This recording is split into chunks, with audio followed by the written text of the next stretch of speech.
The JFK files have been released. He was right. You did cause 9/11. Yes, quite simple to pull off, really.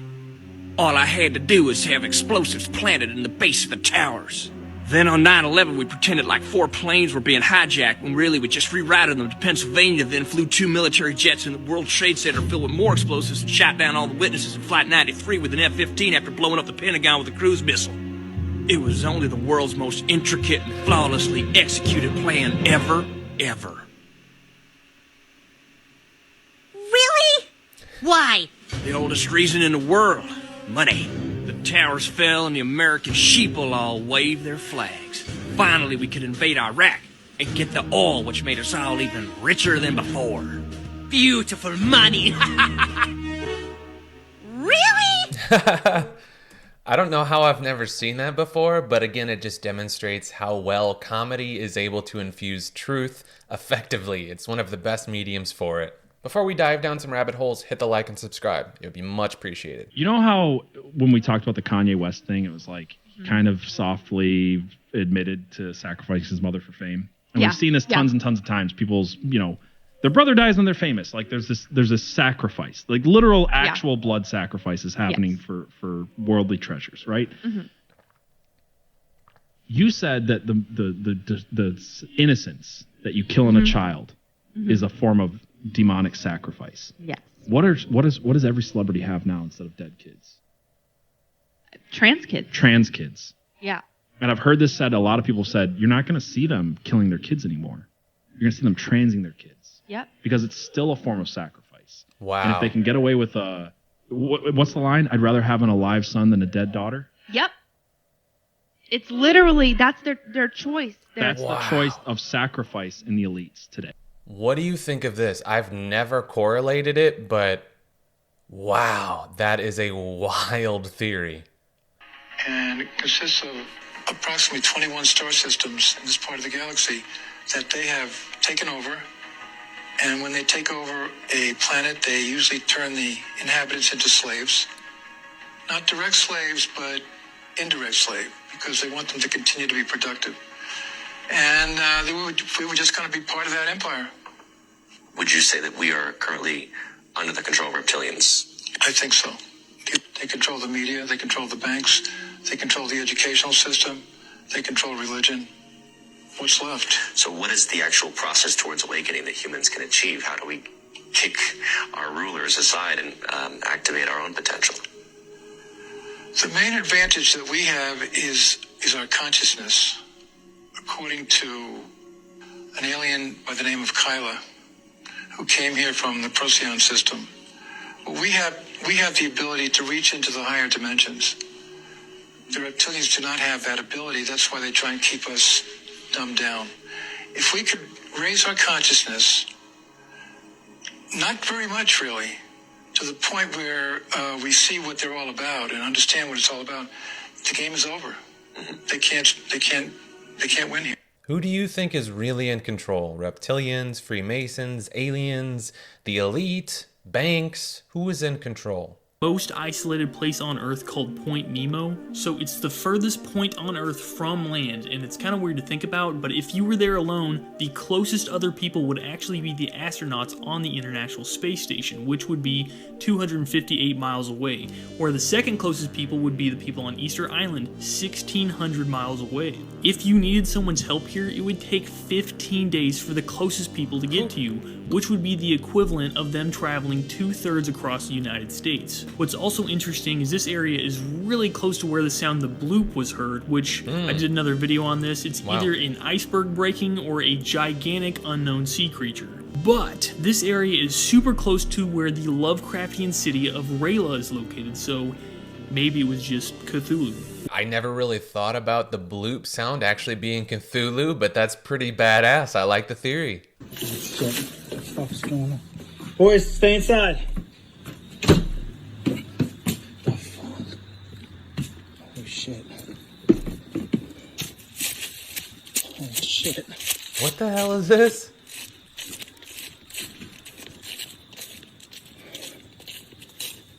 There was just something laying in my backyard. Oh shit.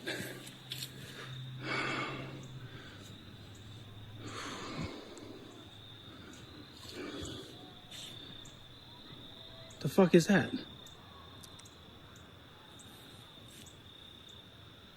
What is that? What the? Yep.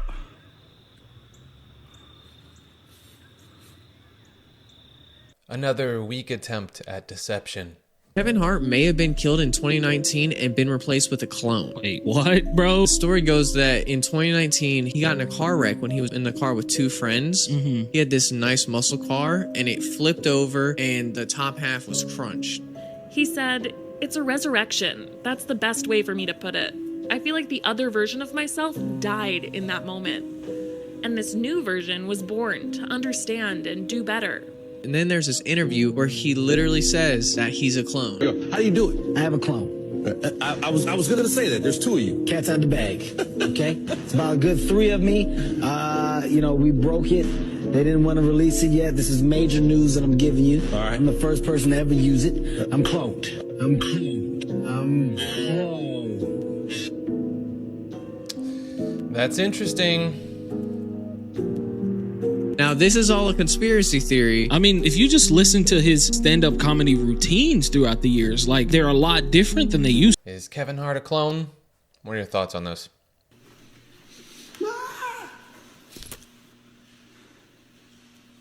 Was that supposed to be a real scream?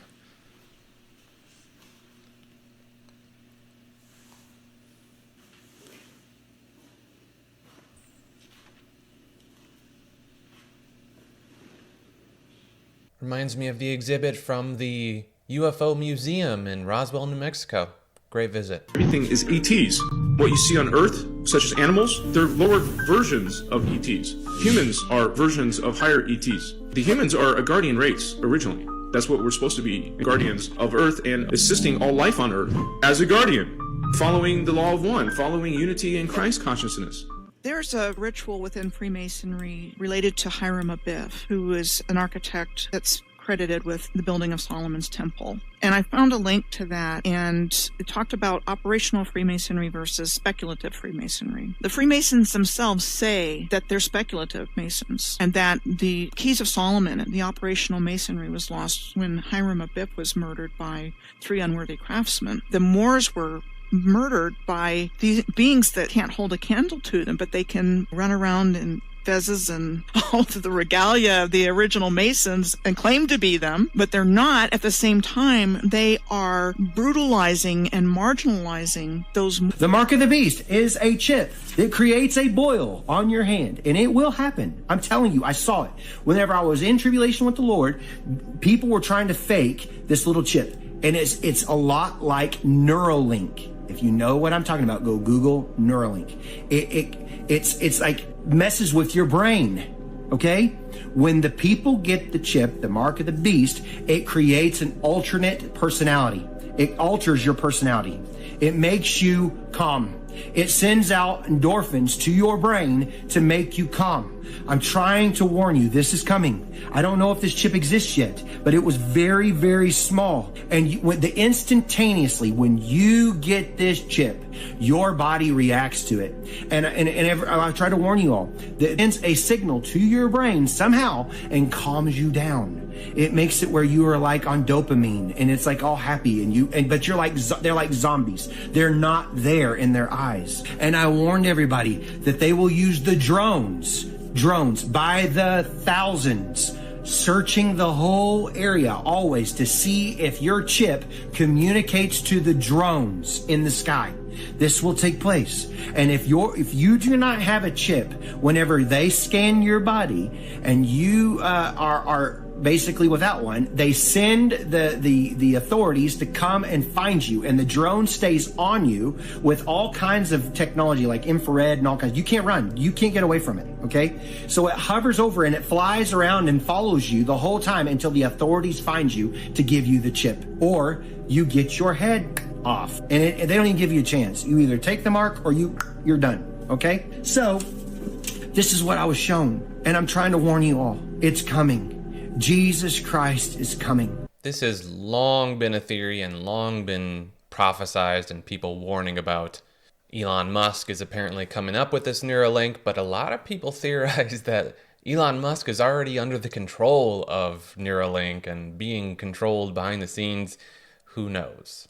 The drones, however, seems very, very plausible. In fact, you can still see we have drones up in the sky that our local governments and federal governments don't even know what they are. Wild. Here we go, another level. What?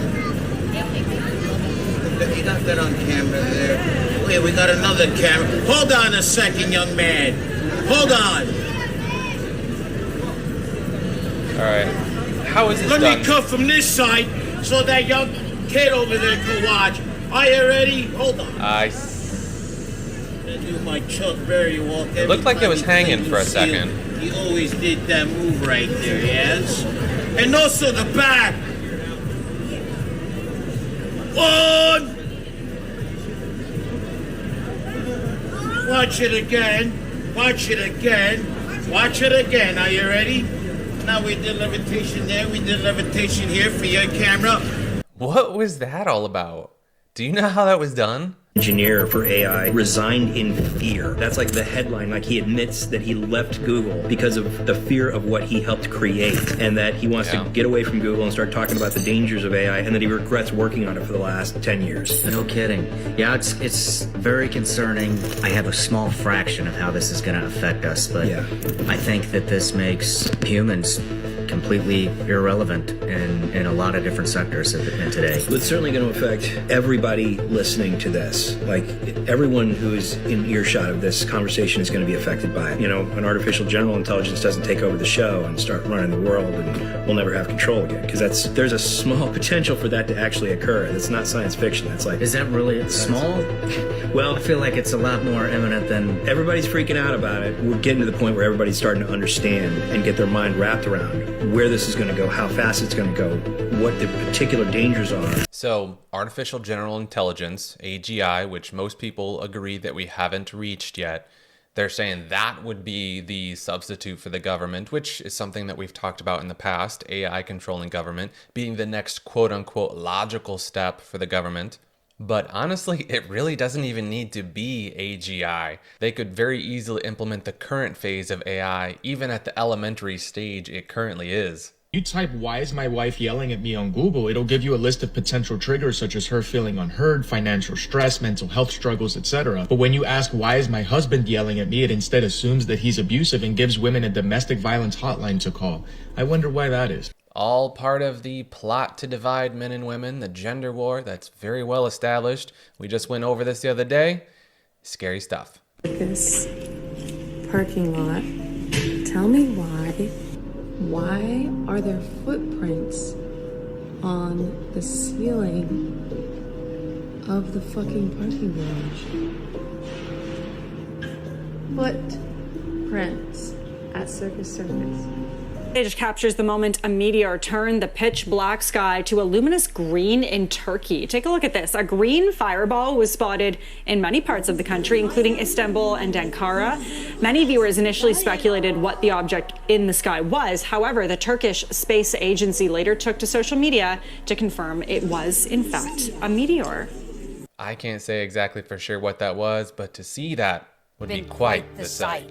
The desert seas of fish are appearing out of nowhere, which is very concerning as it corresponds to a certain biblical prophecy announcing the end of the world. Wow. As you can see, we are in the middle of the desert.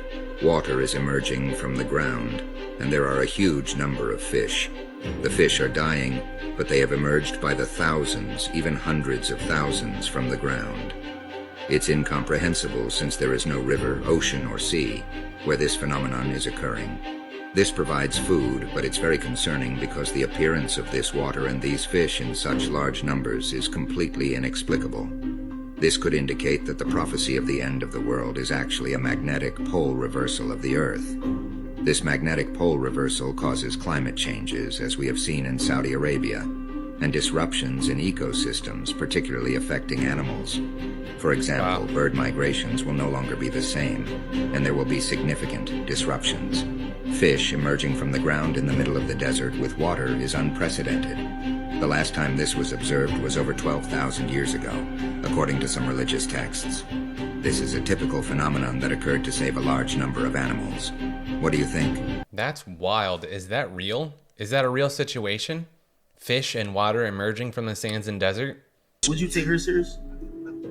I mean, that's a fact. What you talking about? What's up, yo? What are we talking about? Rest in peace. Whoa. Like, Kodak, could you dance, bitch, bro? What on earth is that? I always mention doors, but never what's behind them. It's like thinking about what's behind the door. So, like, you know what I'm saying? When I'm in the room, it's like, damn, it's another room. So I just keep going in a different room. So one of them times I open the door, I'm going to be afraid. Yeah, you never had access to that sort of information. I call it the room with the door behind it. You never get to that door. We always got through the first door, and we were so excited about being in that room that we never looked at the next door, right? It's a level of success where it's a door. When you platinum and you're getting 50,000 a show, I've been there. There's a door that you can walk in. But I was offered these doors. I just chose to go straight. And I haven't been platinum since. There's a curtain, there's another room, and there's a curtain. And in that room is some shit. You're like, God damn, I didn't know y'all doing this back here. You guys recognize Jim here? He hints towards what happens behind these doors. You know, let me tell you something about celebrities. And let me tell you something about some big sports stars. If you honestly knew what some of your favorite big superstars really did behind closed doors, if you really knew what your favorite radio star, TV star, newscaster truly did behind closed doors, none of us are perfect. We all do weird things. We're all freaky and weird and crazy. But if you knew, you wouldn't follow. How ominous is that? That's just part of the reason that I don't support idolatry. I don't think that people should idolize or put anybody in, any form of celebrity worship whatsoever. Even me. Don't worship me. Don't be my fan. I'm just a guy. But I imagine he's exactly right. When you have infinite resources and you feel like you're untouchable, some of the things that these people probably do would probably make us sick to our stomach. Put high-powered magnets on people's heads. 10 years after I said it, I'm on the news and I'm listening, and there are people in Australia, doctors, that have put high-powered magnets on people's heads, instantaneously getting rid of dementia, Alzheimer's, having great success with MS. Because they're realigning. It's like, well, you bring your car in for alignment, so you get aligned properly. So that's why the frequencies are important. Wow. So how could somebody on a daily basis use those frequencies to heal themselves? And So nobody's going to talk about the earthquake that is coming to split America into two. Something that Ryan Garcia was jokingly playing about. But we're hearing about people has the military in Missouri practicing and training for this. While the whole world is distracted, there's going to be a massive, big, huge earthquake that I hope won't happen. While you have all these content creators, all these people doing all these things, people are not realizing we are in the last of days. Do you see and feel how hot it is in this world? Do you feel how careless and hateful this world is? It's only going to get worse. No one wants to take that into account. No one wants to believe in that. Everything is a joke in the game these days. Nobody believes in nothing. Nobody cares about nothing because social media has allowed you to believe and think that Satan himself. And this is for educational and entertainment purposes. You don't gotta listen to me. You don't gotta believe in me. But something big and major is gonna happen sooner than you think. It will be this year. A couple of days to a week or two, something major is gonna happen. Everything is leading up to it. So pay attention. Hell, it could be in a day or two. You just don't know. But something big is happening. It already is. A huge, massive earthquake is coming while everyone is distracted. I'm sure most of us can feel that there's some big event coming, whether it's an earthquake or another natural disaster or some man-made event or who knows, maybe a UFO invasion. Who knows, folks? Who knows? Before the government took my water-powered car. Running on water. So this is the water tank. This holds 7.5 gallons of water. It recycles the water. So basically, as long as you keep this filled, it will continue running. This is your pump. This is the out of the tank into the pump to feed it to the front of the car through this. This is the return line. This is the drain. So with this line, if we follow this, it runs down underneath the car.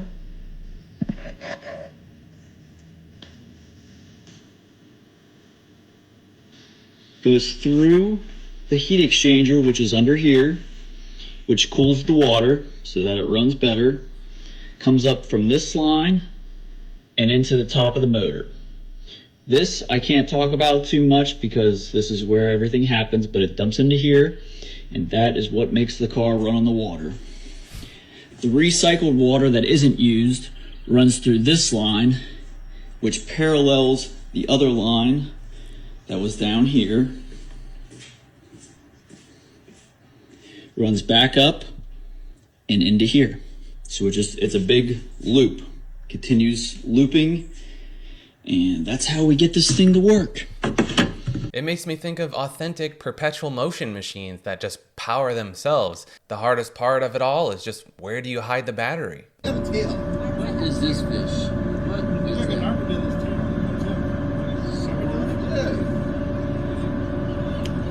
that is not a fish. Step symbolism. The Marshall Mathers LP, he has the 3 steps. Masonic symbolism for the first 3 degrees. In baseball, created on a Masonic compass, 3 strikes, you're out. He's on the 3-step. Even the statue of George Washington's on the 3 steps. But in the Masonic symbolism, it's the 3 steps, then it goes into the ladder, all the other steps. And you can see in the music video, it starts with him on the 3 steps and it transforms into the ladder. Really want to invest in a system where you put up 100% of the capital, you're the mutual fund shareholder. You take 100% of the risk and you get 30% of the return. I wanted to know how others would react to Bogle's claims. JP Morgan Chase offers more than 100 mutual funds that charge anywhere from less than half of 1% to more than 2.5% annually.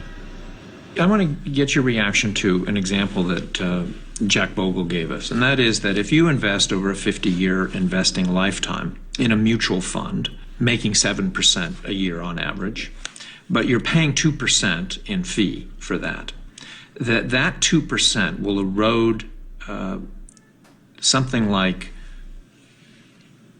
2/3 of your gains. So the lower fees relative to any given investment will always result in higher accumulation. But is his example correct? I mean, it's shocking that you would be giving up 2/3 of So I don't know the math behind the example. But does it sound correct? Citing, it sounds high. Makes me think of, I believe it was Henry Ford that said, if the people of this nation knew how the banking system worked, there would be a revolution tomorrow. This is why you have to be so careful. By the real witches of New Orleans saying you're playing with fire and you gotta change up your chances. It's true. So in season 1, when I was the writer's assistant, I wrote the chants, and I would go online and look up spells. I was like, why not? And then I'd change a couple words. I'd go and I'd figure out a spell, and then go and change a couple words to French, and a couple words to Creole, a couple words to Haitian Creole. Or you can Google translate. You Google translate to Haitian Creole, and then I'd throw some Latin in. I was just making some spells, and then we got a call from a woman in New Orleans who was like, I think that you're playing with fire. I think that you're, what are you trying to do? You're putting these spells in everybody's living room all across America. We were the person everybody watched the show. And then I started making shit up a little weirder. After that, she said they started making things a little weirder. So these people in these shows are casting actual spells on the viewers, and people are broadcasting it into their homes. Your eyes and your ears are gates. So they're literally putting curses into people's homes based on just them watching and streaming the show into their homes. She's unknowingly summoning demons all across the world. Wild. Linen sheets, that's what they used to use back in the 1900s. Linen sheets. They knew that it would heal you faster because of all the light frequency coming off the linen. So they put people on the linen sheets, they'd get them out real quick. Now, DuPont plastic. That's what people are wrapped in, which builds up a whole bunch of static, makes them more sick over time. Linen is the original way to go. If you're not sleeping in linen sheets and you're suffering from restless leg syndrome, could be fixed like that with just a little bit of linen. And the cool thing is, once you buy linen, you don't got to buy them again. They last a lifetime. Like, you don't need to keep buying more sheets because you already got sheets. That's the cool part about quality and buying quality. Wait a second, MAGA means witch in Latin? Yep, what does MAGA mean in Latin? Witch. Similar words, magus, magician, sorcerer, mage, wizard. I guess it's just a coincidence that the highest level at the Church of Satan is MAGA, the 5th degree. Hold on tight for this video and ask yourself, how many coincidences will it take for you to believe this guy is no good? So do you know who this woman is? Yeah, this woman standing right here in front of a portrait of Lucifer with Jacob Rothschild. Well, her name is Marina Abramovic, and she is a high-level witch, deep in the occult and has ties with the elite. And do you want to hear what she said about Trump? Well, listen for yourself. He's so crazy. That's actually create that awakening, that we finally wake up.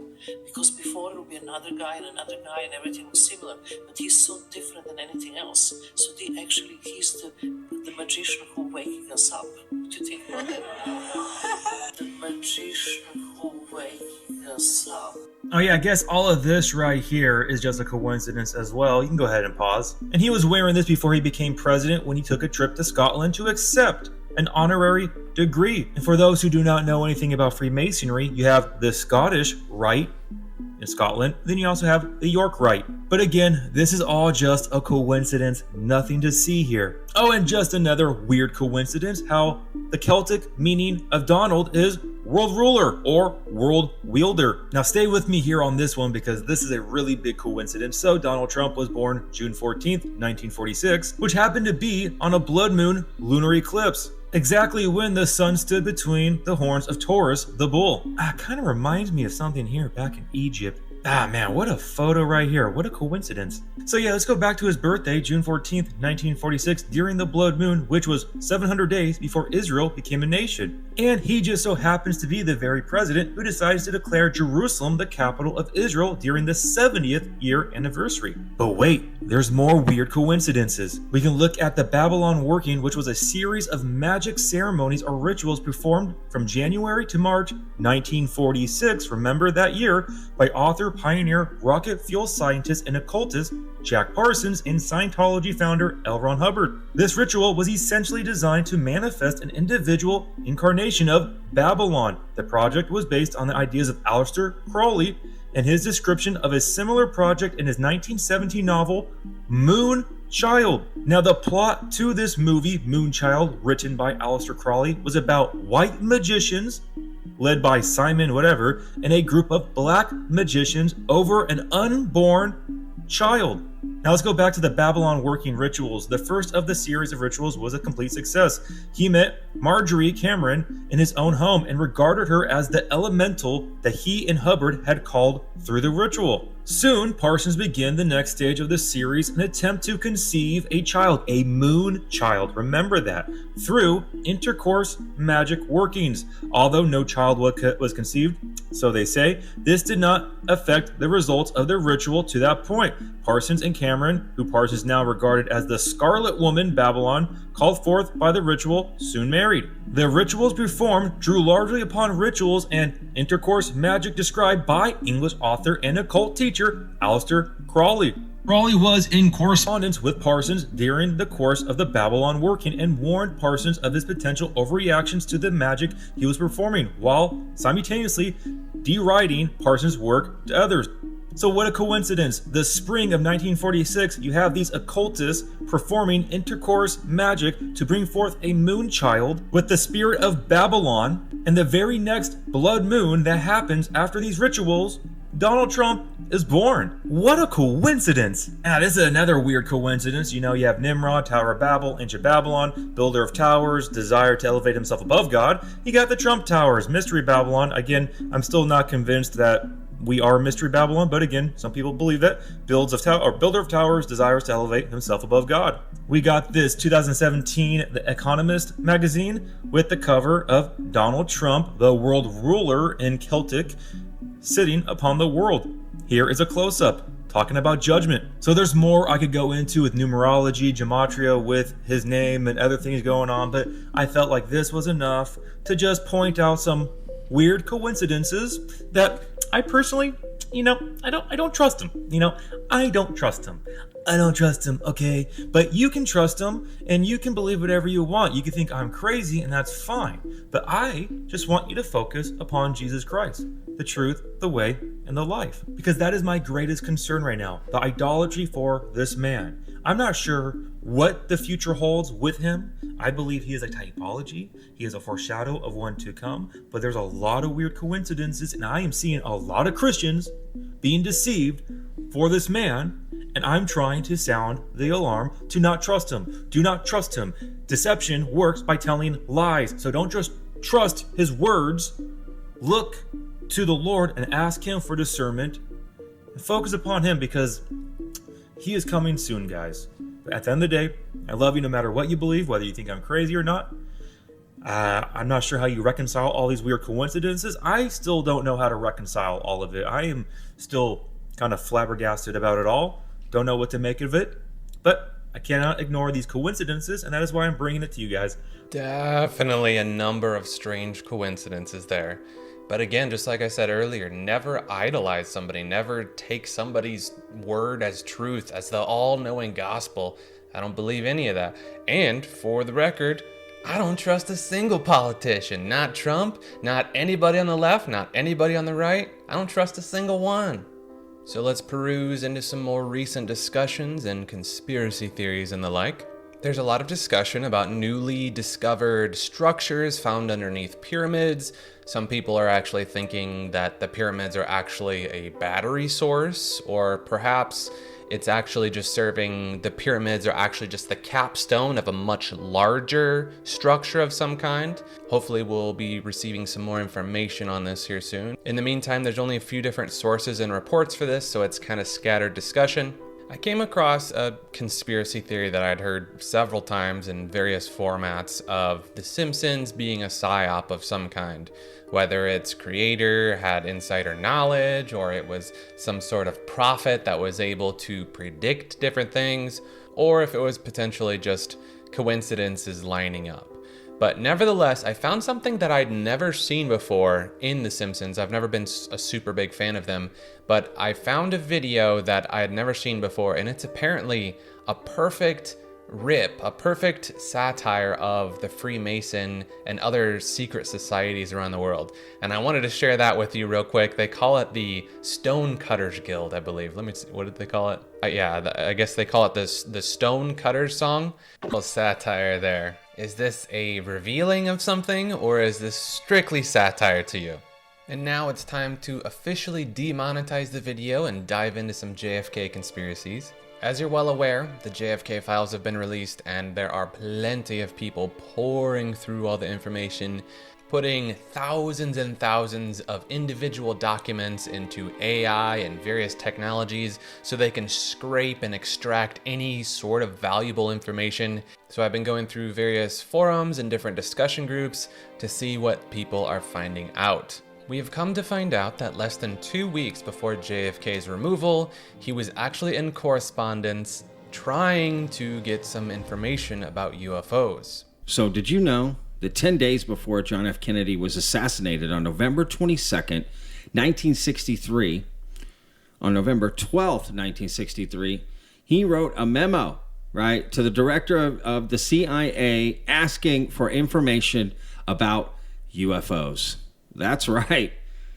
That is true. So let's take a look at this. And some people speculate maybe that's why he was taken out. So we've got top secret, November 12th, 1963, memorandum for the Director of Central Intelligence Agency, subject, classification review of all UFO intelligence files affecting national security. And this is from John F. Kennedy.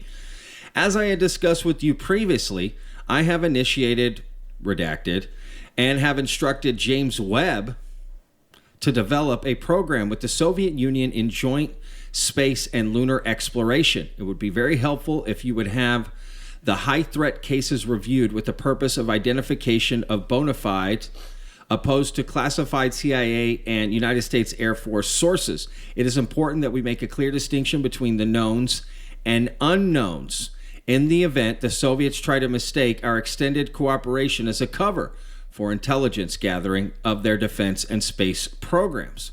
When this data has been sorted out, I would like to arrange a program of data sharing with NASA where unknowns are a factor. This will help NASA mission directors in their defensive responsibilities. I would like an interim report on the data review no later than February 1st, 1964.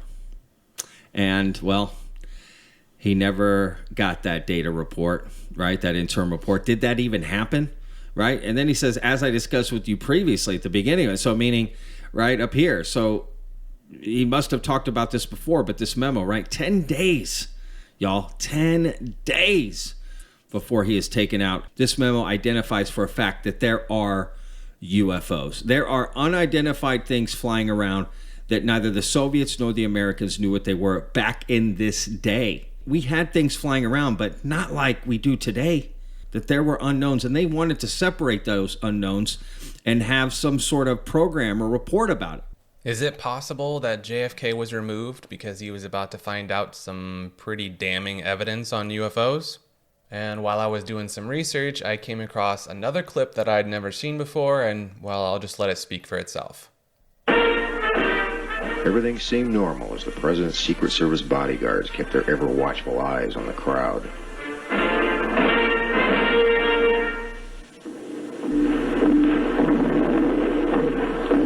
Everything seemed normal as the president's motorcade began its journey.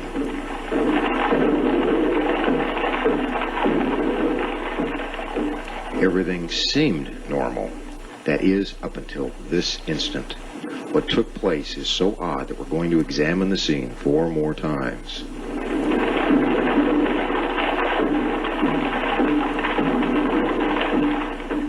Watch the left side of your screen. The arrow points to Agent in Charge, Amory Roberts, as he stands in the Secret Service follow-up car and motions with his hand. What he is doing is calling away the president's 2 most important bodyguards, the bodyguards whose job was to protect the president's back by riding on the bumper of the limousine throughout the motorcade.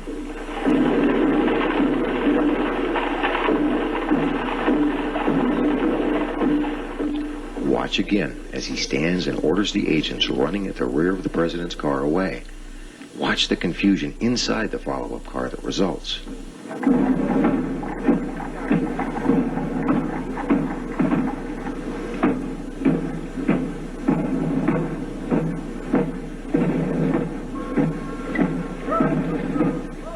Now watch the right side of your screen. The arrow points to one of 2 agents whose job was to hop aboard the bumper and act as human shields. He's obviously perplexed. Watch as he shrugs his shoulders 3 times in dismay, each shrug more dramatic than the last. Wow. Wow. As you watch this scene for the final time, ask yourself, is this the kind of conduct you would expect from an agency that routinely sends an advance team to a city a month or more prior to the president's arrival in order to make preparations? Now ask yourself if the assassination could have taken place at all had those men been on the bumper during the motorcade.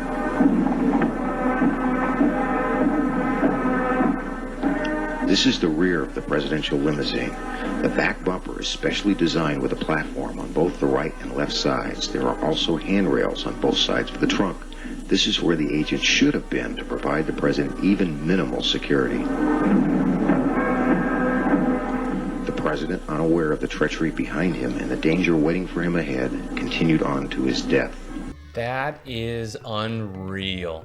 The fact that the car was designed specifically for passengers on the back, but they just suddenly decide, conveniently enough, right on the perfect opportunity to let go, to stand down of their guard. I don't know. The guy just shrugging his shoulders. Well, what's going on? That is super, super suspicious. What are your thoughts on this? So, not surprisingly, there has been a lot of conversation, a lot of different theories and ideas swirling around. So what I did was I kind of packaged it up into a little bit more of a digestible format, as well as something that explains it out for lesser knowledgeable individuals like myself. So I'm going to go ahead and go through this little summary of what people are saying and kind of explain it in layman terms for people like me. Now, a big one that we're seeing is an Israel connection. Kennedy opposed Israel's nuclear program and wanted AIPAC to register as a foreign entity. And for those of you like me who don't know what AIPAC is, it's actually AIPAC, an acronym that stands for American Israel Public Affairs Committee. It's a powerful lobbying group that advocates for pro-Israel policies in the United States. According to this, it previously operated under the name AZPCA, the American Zionist Committee for Public Affairs, around the time of President Kennedy's presidency. The Kennedy conflict. According to online theories, Kennedy wanted AIPAC to register as a foreign entity, which would have prohibited the organization from making political contributions, severely limited its ability to influence American politics, and restricted its lobbying capabilities. And why this matters is after Kennedy's removal, the registration requirements disappeared. The AIPAC was allowed to continue operating without financial constraints, and this led to decades of growing influence in American politics. So shifting back to more of the theories revolving around it, as far as the Israel connection, many people believe that this was the primary motive for his removal. After his death, inspection stopped and AIPAC remained unrestricted. Next up, many people are bringing up the CIA conflict. Kennedy threatened to, quote, splinter the CIA into 1,000 pieces after the Bay of Pigs failure. People noted Kennedy struggled to implement policies while Johnson had no such trouble, and many see the removal as simply the intelligence community eliminating a threat. Executive Order 11110 gave Treasury power to issue currency outside of Federal Reserve control. Some argue this challenged central banking power structures, and theories claim Johnson quickly reversed this after taking place. Kennedy resisted Vietnam escalation and war in general, and rejected Operation Northwoods, and his death ironically led to the war that many defense contractors actually wanted. He proposed space cooperation with USSR that would have reduced Cold War tensions. And with so much being blatantly pointed at the CIA, I think we're starting to see between the lines of what they're wanting us to think and what they're wanting really to happen, but they don't want to come out right and say, hey, this is the conspiracy. So what a lot of people are saying is that this is actually just a ploy to further dismantle the CIA. So with that, some theorize the files are being released now to build public support for dismantling the CIA. The theory suggests powerful interests want to replace the CIA with something even harder to track. This would represent a power shift in the intelligence community, because it is strange that now we're getting the JFK files. With how much is actually still redacted and still a big gigantic nothing burger that these files have really given us, it really does seem like there's more of an agenda at play rather than, oh, hey, it's time to release the information. No, it's not time to release the information. It's time for the next step in whatever their agenda is. So many people believe that Kennedy's removal wasn't about a single issue, but a convergence of threats. Multiple power centers, intelligence, military, financial, foreign, all collaborated. Not surprisingly, some view the removal as a pivotal moment that altered America's trajectory, while others think that this is simply the final nail in the coffin, and many elements actually started hundreds of years earlier. So with that said, we haven't really found too much on the JFK situation, but still the documents are being poured over. People are still going through each and every letter, and maybe we'll find out some more information soon. I'll definitely let you know what I find out. So if you've been paying attention around the world, in a little place called Serbia, there's a gigantic movement of people that are trying to peacefully protest, not necessarily the government, but corruption and anti-mafia movements for their government. And with that, there's massive crowds of people all through the streets in Serbia, and we may be seeing some futuristic wild technologies being used to curb some of these peaceful protests. We'll go ahead and watch a quick video. It's the best one I found that detailed the situation and the backstory behind it. In Belgrade, Serbia, thousands of protesters to potentially hundreds of thousands of protesters march through the streets against their government by blocking their universities. So we gathered here to support the students who have been blockading their universities for quite a long time. This is probably one of the largest protests Serbia has ever seen. We just needed to wait for the right moment, and right now everything smells like change. Until 11 minutes into a 15-minute moment of silence, they reported getting hit by a sonic cannon.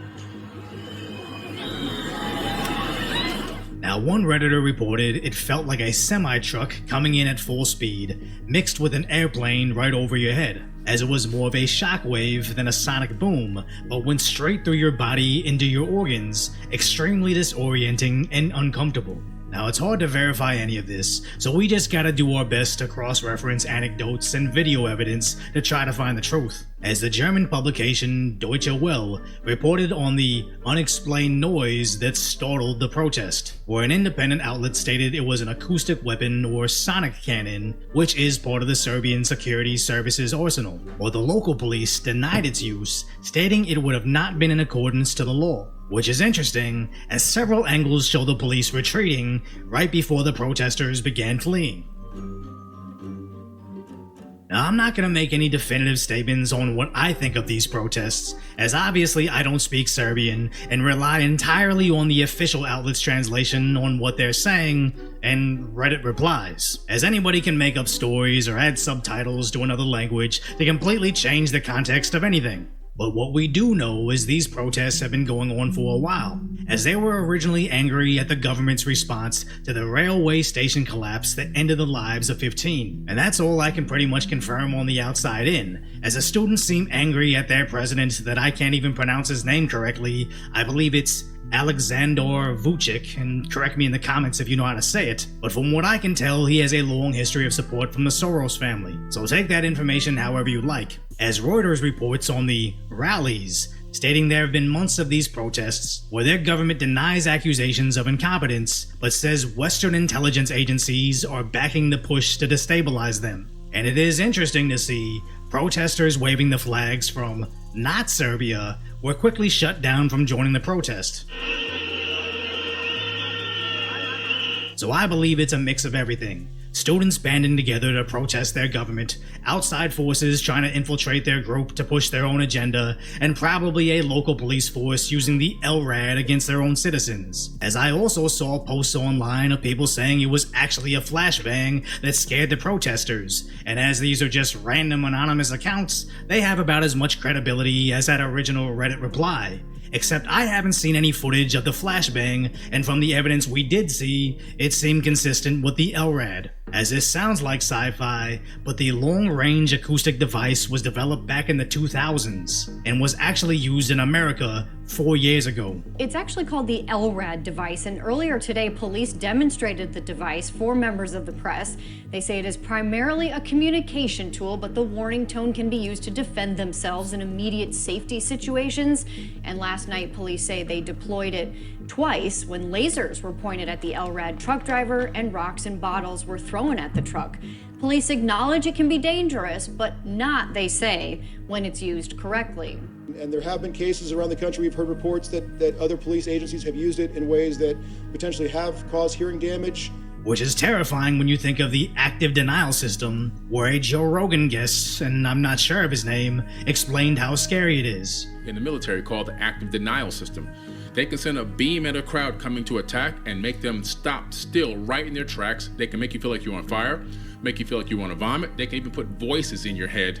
They can make you be in extreme pain. It's called the active denial system. And honestly, I think this is just the tip of the iceberg in terms of what new horrifying weapons exist in 2025. So if the authorities are willing to scramble your insides after a few months, I'd be terrified to think of what they'd do after a year. So hopefully Serbia can find a resolution that satisfies their citizens before this gets any spicier. This is scary stuff, especially when this kind of technology was publicly known about in the early 2000s.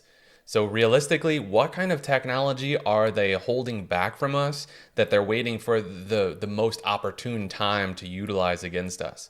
Whew. I know all of you guys have heard about the birds aren't real conspiracy, which is among my favorites. It's entertaining if nothing else. But I came across a new one that a new animal is actually fake as well. So we're going to watch that. Let's enjoy this together. Have you heard the news? Pandas do not exist. Pandas aren't real. And the way this is going around social media, people are totally losing their minds. In this episode, I'm going to address the viral claim that pandas aren't real, and we'll see for ourselves. Ramen Rider had a video go viral on TikTok where he talked about the panda conspiracy, a conspiracy I'm calling the Pandela effect. They've been lying to you about animals. This is called a fake animal. But what if it's not just a conspiracy theory? What if up until very recently, pandas weren't real at all? Were they bred? Were they genetic experiments in a weird 1800s Frankenlab?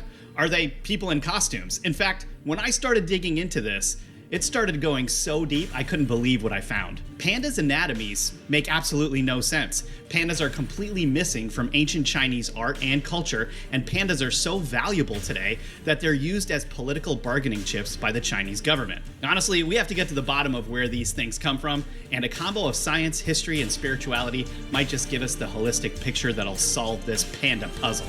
So you're telling me in over 4,000 years of Chinese history, they've never seen pandas until the 1920s? The earliest official record of a panda existing at all is in 1869. Let me put this into context for you because that was really recently in the history of the Earth. 1869 is the year margarine was patented. The first woman ever testified before the US Congress. The Suez Canal was created. Jesse James robbed his first bank. Goldman Sachs was founded in New York. Campbell Soup and Heinz were founded. Rasputin, Gandhi, and Neville Chamberlain were born. And that's only 100 years before we went to the moon. So when I tell you the earliest record of a panda was from 1869, that is really recent, only 155 years ago. A French priest and naturalist named Armand David was visiting China that year. He'd already sent back specimens of other animals to the Natural History Museum in Paris. But in April of 1869, his hired hunters brought him the skin of a strange black and white bear. He wrote at the time, quote, "I have not seen this species in the museums of Europe, and it is easily the most pretty I have come across. Perhaps it will turn out to be new to science." As of 2014, this same bear that David was presented with now lies somewhere in a subterranean vault beneath the museum with the remains of millions of other dead animals. Nice. You'd think that if soon after this discovery they'd found out this creature was already fairly well known and popular in China, pandas wouldn't receive so much hype. But oh man, the hype only grew. I'll get back to the international obsession people today have with the panda and how it's used as a political bargaining tool, but first... Bro, even in the Chinese zodiac, they have a dragon. Dragons are real, but pandas aren't. Interesting. Just look at the Chinese zodiac. There's a rat, monkey, rooster, pig, honestly, a wide variety of animals. But no panda bears. Let me repeat, no panda bears in the zodiac when they have a freaking dragon, which supposedly doesn't exist. Wait, what? The panda is the most popular animal in the entire Eastern world today, and it's missing. For the other countries of the world in modern times, the panda is associated with China maybe more than the dragon is. And the dragon has such an extensive history in China, it was once on the country's flag. But when I asked some Chinese friends of mine some questions on the topic, I found out that bears are really not a big part of Chinese culture at all.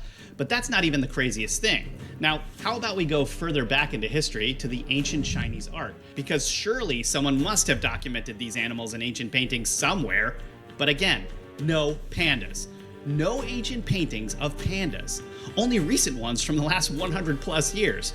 Do you think that's weird? You should. The Chinese culture is 5,000 years old. This alone has made so many people think that pandas aren't real. How about some of the most ancient things we know about in Chinese culture, like Buddhist, Taoist, and spiritual practices? I mean, there are martial arts based on the crane and the snake and even the praying mantis. Even in Tibet, they have the Yeti sculpted on their temples. You're telling me they recognize Yetis or Bigfoot in China, but there's no art of pandas at all, anywhere? What in the love of God is going on here? Now, this is where things got even stranger for me. I was thinking about it, and this lack of history actually makes no sense at all. If a bunch of spiritual men who are becoming vegetarians, seeking enlightenment, and letting go of attachments, Buddhists, knew that a vegetarian panda bear existed who only eats bamboo, sleeps, doesn't hurt anybody, is so innocent and clumsy it can barely get by, doesn't know how to have sex, and looks like a giant cuddly toy, if they knew that existed, there would be meditation forms modeled around them. There would be art drawn about them. Isn't there the drunken panda fighting style? I think that's what the whole conspiracy theory that Jar Jar Binks was actually the bad guy in Star Wars. I'm pretty sure that they even modeled his fighting style off of Drunken Panda. Maybe I'm just using the wrong words. They'd be up on temples, and probably there would be some weird cult today worshiping them. Some of the arguments are insane. Quote, "The giant panda is not an animal of prominent ancient symbolic importance in China. It is not found on ancient metallurgy or pottery, nor does it have a conspicuous presence in Tang poetry or song paintings, Yuan plays, Ming novellas, or Qing porcelain. While the phoenix, the tiger, the crane, and even the cicada and cricket hold prominent places in Chinese cultural history, the giant panda, unlike these animals, does not conjure up metaphorical meanings." You're telling me the panda doesn't conjure up metaphorical meanings? Talk about the definition of defenseless and cute. Just look at these things.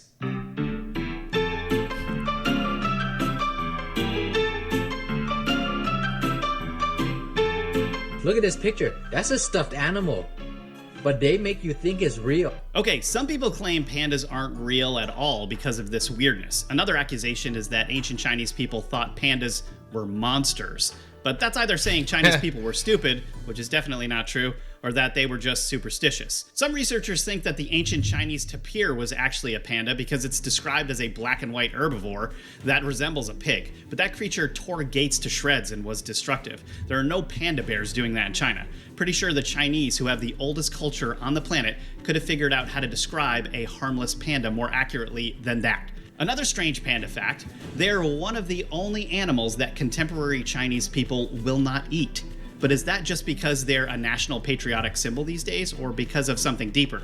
There's a story of a Chinese farmer who, in 1983, accidentally snared a panda in Sichuan province while he was trying to trap musk deer and wild pigs.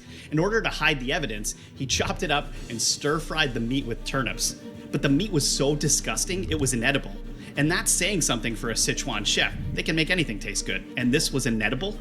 He was caught by the court, and the man was sentenced to 2 years in prison. Strangely, this story may explain how pandas defend themselves in the wild from predators. They taste like But back up. How did the panda gain so much international fame if there are so few of them? They weren't talked about in history, they're not good to eat, and they're not a threat. They use everything they can to make you believe pandas are real, and they get so much funding for it. Well, the panda became the poster child for conservation efforts in 1961. When the US refused to let any pandas into the country, one was sent to a zoo in London. Well, wouldn't you know it, that's where the World Wildlife Fund was getting set up. What animals should we put on our logo to represent the innocence of animals we need to protect? Boom, WWF Panda logo. But that brings us to another interesting point. Why the heck did the US turn away a panda? Well, in the wake of the Chinese Communist Party taking over China and creating a major threat to world peace, the United States had very strict rules about dealing with them. They didn't want any commie infiltration from either the Soviets or the Chinese, for one, so any kind of trade with them was pretty much barred for the US, including our cute cuddly pandas.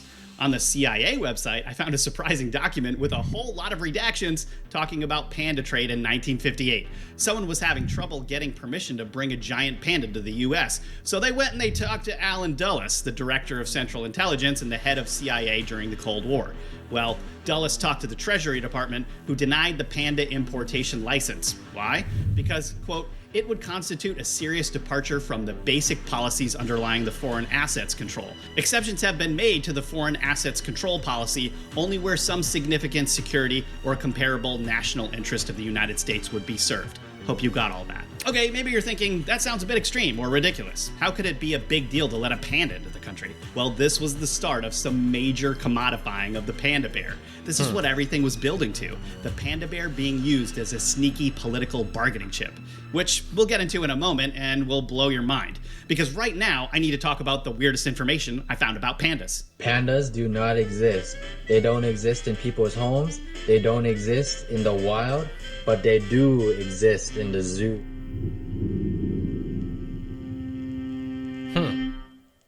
Okay, let's see if any of this could be true, because this is actually super weird. There are under 2,500 pandas in the entire world. Some people say there are no pandas being photographed at all in the wild, and they don't exist there. But I do have to say, there have been videos that have come out. It's kind of up to you to judge whether or not they're legit. The Smithsonian's National Zoo and Conservation Biology Institute says there are only 1,864 giant pandas in their native habitat, and only 600 more in zoos or breeding centers around the world. And these things are valuable. One source I found said that on the black market, panda fur is worth $60,000 to $100,000. Damn. On the mainstream market, meanwhile, the Chinese government is no longer giving out pandas as gifts, but is leasing them for $1 million a year per panda. But again, more about the pay to play later. You're telling me this animal only eats one thing. It can only eat, and it only mates one time a year. Bro, this is the fakest animal you'll ever discover. Even faker than dinosaurs. It is really strange how many things qualify it for being such a rare and potentially fake animal. This is wild. Okay, let's avoid the dinosaur conversation. We don't need a holy war in the comments. But it's true, pandas have the weirdest diet I've ever heard of, and I mostly eat nachos and barbecue ribs. Check this out. Pandas eat almost exclusively bamboo, but a panda's digestive system is actually more similar to a carnivore than to an herbivore. Really? So almost all of what they eat becomes waste, and they excrete a huge amount of times per day. This is the weirdest diet in the animal kingdom. So weird, in fact, that people are using this as the smoking gun as to why pandas aren't real. How is this even possible? Pandas have to eat 70 to 100 pounds of bamboo each day to get their nutrients, so it takes them 10 to 16 hours of foraging and eating to even make up that calorie load. That's like me eating exclusively celery all day, every day, when my body is just craving a steak. Back to their weird bodies, did you know that pandas urinate upside down? Yeah, they're the only commonly known animal that does that, save for maybe certain bats, but they sleep upside down. Pandas also have night vision. In fact, pandas' eyes are super weird. Their pupils are teardropped or slit-shaped. In fact, the Chinese call pandas bear cats because their eyes are so similar to cats. It's important to know here that these are the only bears that have pupils this shape. In some people's minds, this has strengthened their argument that pandas were built in a lab and are some type of genetic experiment monstrosity. Pandas' eyes are prone to cataracts and eye diseases, so they sometimes go blind. But they have very strong senses of smell and hearing. They also see in color. As the Smithsonian's National Zoo put it, giant pandas do not exhibit body characteristics that communicate visual signals. They have round and expressive faces. Their tails are stubs and therefore cannot flag signals to other giant pandas. They have no crest or mane to erect, and their ears are not flexible enough to cock forward or flat. Okay, so if these guys are just chilling in foggy bamboo forests all the time, where they can't see well and don't make much noise, if their eyesight stinks and they have to just eat and poop all day long, then how are there any pandas at all on the planet? Right. And they only mate one time a year. I don't have the answer for you how there are pandas on the planet. I don't. But Richard Nixon might. When Nixon was importing some pandas from China to the US, that was apparently a big concern of his. He spoke about panda sex ed with a reporter. I was just talking to Rob Haldeman, who talked to his Chinese hosts, and this question of mating is very interesting. Is a male and a female. The problem, however, with pandas is that they don't know how to mate. The only way they learn how is to watch other pandas mate, you see? And so they're keeping them there a little while, these are younger ones, to sort of learn, how it's done. Now, if they don't learn it, they'll get over here, nothing will happen. So I just thought you should have your best reporter out there to see whether these pandas have learned. There you have it on tape, and I thought, well, it doesn't seem very realistic that it would require somebody to learn how to reproduce. Even people, I feel like, even if somebody had never been taught how it all works, I feel it seems like we'd know how to innately. And how many animals in nature require being taught to learn how to mate and reproduce? That seems so unrealistic. It's almost as unrealistic as the idea that baby humans are completely defenseless and completely unable to survive themselves. It's as unrealistic as that. How did we get so far being so fragile and vulnerable and helpless as tiny infants? This seems so unreal. I didn't think I'd actually buy into this at all, but looking at the evidence, it really does seem super strange.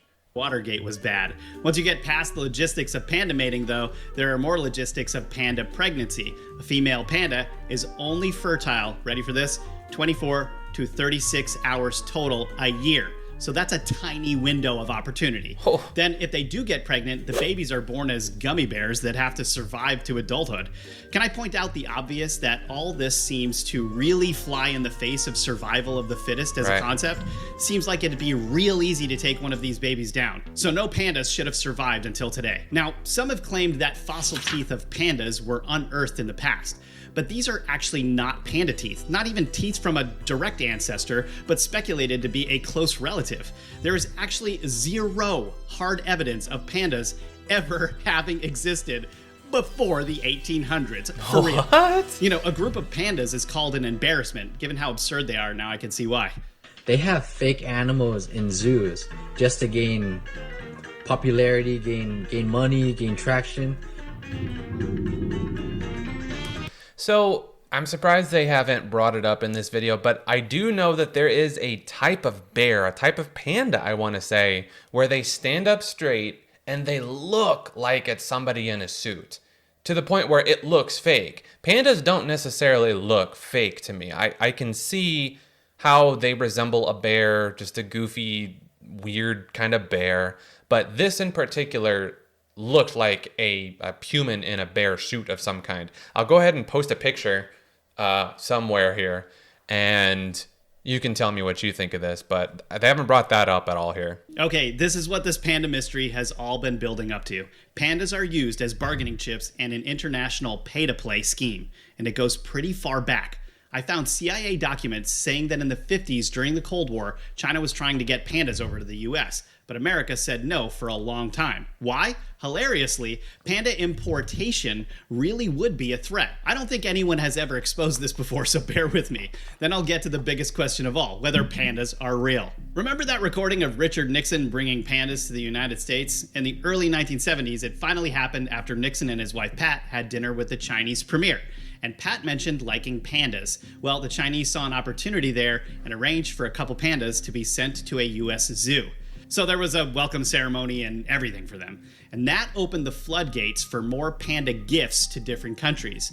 But soon, the gifts weren't just gifts. The Australian Broadcasting Corporation reported that China's pandas are not just pandas, they're diplomats. You're friendly to China, you get pandas. You criticize China, you get no pandas. Ever wondered why they've withdrawn pandas from Western countries' zoos for many years recently? Wow. There's a name for this, panda diplomacy. Vox had an article that explained how pandas are actually just rented out to countries for $1 million apiece, and that if the US government does something that displeases the Chinese government, the pandas on loan, plus any babies they've had, could be taken away. This has even happened. One example is when the CCP warned President Obama not to meet with the Dalai Lama, which he did anyway. Just a few days later, a panda in the US named Tai Shan was repatriated to China in retaliation. The majority of pandas you see in zoos are just fake. They're animatronics, they're puppets, they're people in fursuits. Did you know that pandas aren't real isn't the only bear conspiracy theory to hit China lately? In 2023, there were an embarrassing number of articles claiming that zoos in China were putting men in bear suits rather than showcasing real bears. Now, some of these are certainly not true. They are bears. But given how many other times communist countries have been caught lying and how mysterious they are over their pandas, could it be true that there's more to the panda story? Some claim that a panda skull was buried with an empress in the Tang Dynasty. Some say that different ancient or mythical creatures like the Mo, the Zhou Yu, or the Qi Lin were actually pandas. But when it comes down to it, none of the descriptions match up well with the panda as we know it. Some of you are going to comment and ask me, well, Rob, what do you think? Well, guys, pandas are definitely real and are at least not all animatronics. I mean, the CCP can't even build a car that works well. The question is, was the panda bred and created? I don't have an answer to that. I really still don't. Here's why this is all so vexing. We have a country that has an extremely long and in-depth culture that connects to animals more than any other culture I can think of, where seemingly the panda didn't exist until the late 1800s. For a while, it was so perplexing to me that Buddhist meditators weren't referencing this thing when they were referencing things like Yetis in the ancient past. Right. And you're telling me this thing suddenly sprang up in modern history? So there's only two options here. It was bred in a lab sort of setting and just appeared in the late 1800s, or we're dealing with a creature that was special enough it was divinely protected from being known until very recently. I do, however, want to point something out. Some people are... That actually encompasses it pretty well, exactly what he said, because it does seem like they would require a certain amount of protection, of provisioning, of allowance to get past the super vulnerable stages like a human baby. Are like, well, how could this be discovered only in modern times? Well, even last year, an enormous amount of species were being recorded. More are discovered every year. Is it possible that this was just an anomaly at the time? Or is it possible that something as large as the panda really wasn't discovered until then? This, to me, is a fascinating topic, and it's perhaps even more intriguing than the birds aren't real theory, because of the exclusivity of the pandas and the fact that it could be used for some sort of diplomatic bargaining chip. That's wild. This has got a lot of very suspicious coincidences and things that definitely don't add up. But I'd like to get your opinion on this as well. Are pandas real? Were they bred? Is it all just fake? Thoughts here? But with all that said, I think that's a good note to end on. As always, I want to thank you guys so much for tuning in. You are loved and appreciated. Also, do not forget to question everything, including everything I say. Either way, guys, much love to you guys. I'll see you guys all in the next one. Cheers.